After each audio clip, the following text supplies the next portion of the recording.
Yeah, so Family Promise is about 15 years old.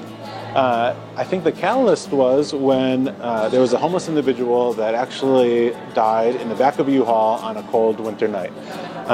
And at that point in Bozeman's history, there were no services for homeless, whether they were chronic homeless or family homeless. There were no kind of services. There was nowhere for folks to go. So Family Promise was really the catalyst for providing services. And we provide services for homeless families with children. So our mission is really to get families out of the crisis of homelessness and into stable, independent, long-term solutions. So we do that through several ways, right? So one is through a rotational shelter program where families actually sleep from church to church, and church members and community members come in and they provide an evening meal. They provide just really healthy, good conversation around the dinner table. And then families actually sleep at those churches. So volunteers provide an overnight kind of presence for those families.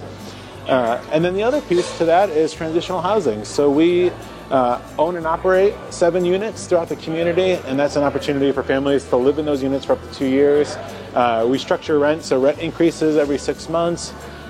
And really, whether it's rotational shelter or transitional housing, the catalyst behind all of this is our case management. So really in-depth, one-on-one case management to really get folks and families to a long-term sustainable solution. So yeah, and it's just it's an amazing organization that the community has really wrapped around. And I think it's a statement that the community has said we want to be a part of solving homelessness in our community. So I think for those reasons, it's just it's an amazing community and an amazing organization to be a part of.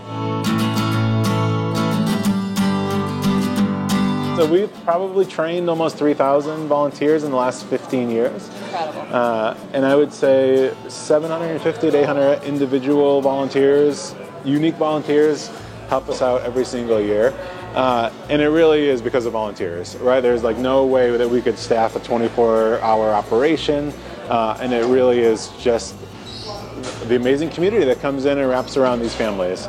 So volunteers provide that evening meal, they provide kind of that evening support and just healthy conversation around the dinner table, and then they provide that overnight presence. And I would say, if I could make a plug, we're always looking for volunteers to help, and just check us out on our website at familypromisegv.org.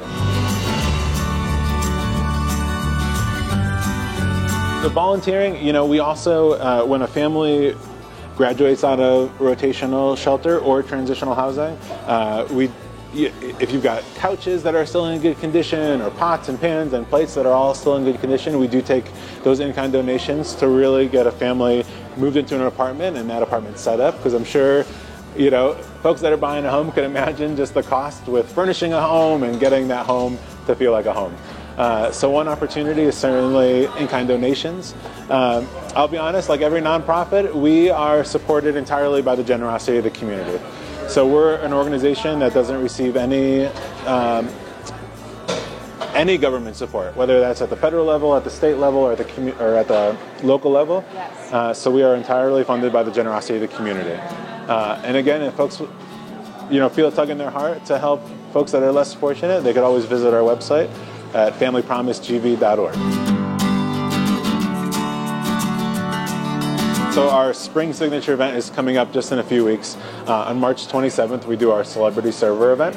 And that's an opportunity to hear about our program, right? So families are there and they share their testimonial.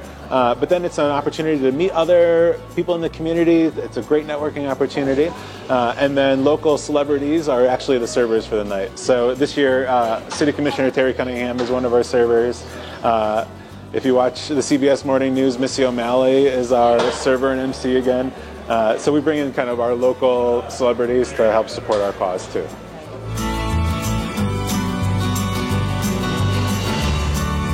I think there are a lot of causes in the Gallatin Valley, and they're like really nonprofits are the backbone of a community, I think. If you moved to Bozeman or you're living in Bozeman because you like open trails, well, there's nonprofits that facilitate that. If you're living in Bozeman because you care about those that are less fortunate, there are nonprofits that support that. If you are somebody that lives in Bozeman because you appreciate the dog parks and having good quality services for your animals, there's nonprofits that care about that. So I'd say whatever your passion is, pursue it, because there's a nonprofit that could use your support. I would say we are always looking to expand our transitional housing opportunities. So right now we manage 7 units, and we are certainly looking to expand that in the future. And we have plans, whether that is buying, building, or if somebody has maybe an ADU or a basement apartment that they want to donate the use of to us, we'd certainly love to manage that as part of our kind of property management arm. So I would say we are really looking to expand our transitional housing because we really feel like that is kind of a natural next step for families to really have long-term stability in their lives. So. Great. Well, thank you. Yeah, thank you, Lori, and thank you to Heart Real Estate Solutions for just being community-oriented, and we appreciate all you do for not only Family Promise, but for so many nonprofits throughout Bozeman. So.